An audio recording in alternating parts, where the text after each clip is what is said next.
আসসালামু আলাইকুম। আজকে এই ভিডিওতে আমি আপনাদের দেখাবো কি করে বিকাশ অ্যাকাউন্টের পিন নম্বর পরিবর্তন করতে হয়। তো যখন আমাদের বিকাশ অ্যাকাউন্টের পিন নম্বর অন্য কেউ জেনে যায়, তো তখন আমাদের মনে হয় যে বিকাশ অ্যাকাউন্টের পিন নম্বরটি পরিবর্তন করা প্রয়োজন। তো অনেকে কিন্তু বিকাশ অ্যাকাউন্টের পিন নম্বর পরিবর্তন করতে পারেন না। তো তখন সেক্ষেত্রে অন্য কারোর কাছে যেতে হয়।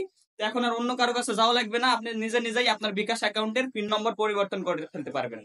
আমি হাতে থেকে স্মার্টফোন থেকে দেখাবো, আপনারা চাইলে পারে কিন্তু বাটন ফোন থেকেও করতে পারবেন। তো চলুন দেখে নিই কিভাবে বিকাশ অ্যাকাউন্টের পিন নম্বর পরিবর্তন করতে হয়। চলে যাচ্ছি মোবাইল ফোনের স্ক্রিনে। চলে আসলাম মোবাইল ফোনের স্ক্রিনে। তো মোবাইল ফোনের স্ক্রিনে আসার পরে মোবাইল থেকে যে ডায়াল প্যাডটি আছে সেটি ওপেন করে নিতে হবে। এরপর বিকাশে ঢোকার যে কোড আছে *247# লিখে এখন আমাদের যে সিমে বিকাশ অ্যাকাউন্টটি আছে সেই সিমটা সিলেক্ট করে দিয়ে ডাইলে ক্লিক করে দিতে হবে। তো এরপর আমাদের সামনে অনেকগুলো অপশন আসবে। তো এরপর আমাদের দেখুন নিচে দেখুন লেখা আছে 9 নম্বর অপশনে দেখুন লেখা আছে মাই বিকাশ। তো আমাদের এই মাই বিকাশে ক্লিক করতে হবে। তো আমি মাই বিকাশে ক্লিক করে দিচ্ছি। মাই বিকাশে ক্লিক করে দেওয়ার পরে আমাদের এখান থেকে এই 3 নম্বরে ক্লিক করতে হবে, 3 নম্বরটা সিলেক্ট করতে হবে। 3 নম্বরে দেখুন লেখা আছে চেঞ্জ পিন। তো যেহেতু আমরা পিন নম্বর পরিবর্তন করব বিকাশের, তো এর জন্য আমরা এখান থেকে এই 3টা লিখে এখানে সেন্ডে ক্লিক করে দেবো। তো সেন্ডে ক্লিক করে দিলে পরে এখানে দেখুন লেখা আছে ইন্টার ওল্ড পিন, মানে আমাদের বর্তমানে যে বিকাশের যে পিনটি আছে সেই পিনটি এখানে দিতে বলছে। তো আমাদের বর্তমানে যে পিনটি আছে সেই পিনটি আমি এখানে দিয়ে দিচ্ছি।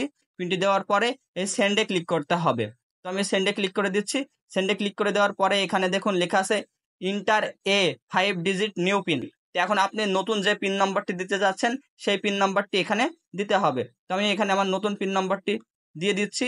তারপরে আবার এই সেন্ডে ক্লিক করে দিচ্ছি। ঠিক আছে, 5 ডিজিট দেওয়ার পরে আবার এখানে দেখুন লেখা আছে কনফার্ম নিউ পিন। তো আবার আমি ওই পাসওয়ার্ডটি দেবো, যে পাসওয়ার্ডটা আমি আবার নতুন দিতে চাচ্ছি সেটা আবার এখানে দিতে হবে।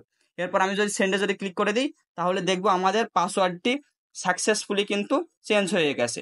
এইভাবে কিন্তু খুব সহজে আপনি চাইলে পারে আপনার বিকাশ অ্যাকাউন্টের পিন নম্বর পরিবর্তন করে ফেলতে পারেন। তো এই ছিল আজকের এই ভিডিওটি। কারো যদি বুঝতে অসুবিধা হয় অবশ্যই কমেন্ট বক্সে কমেন্ট করবেন। ধন্যবাদ।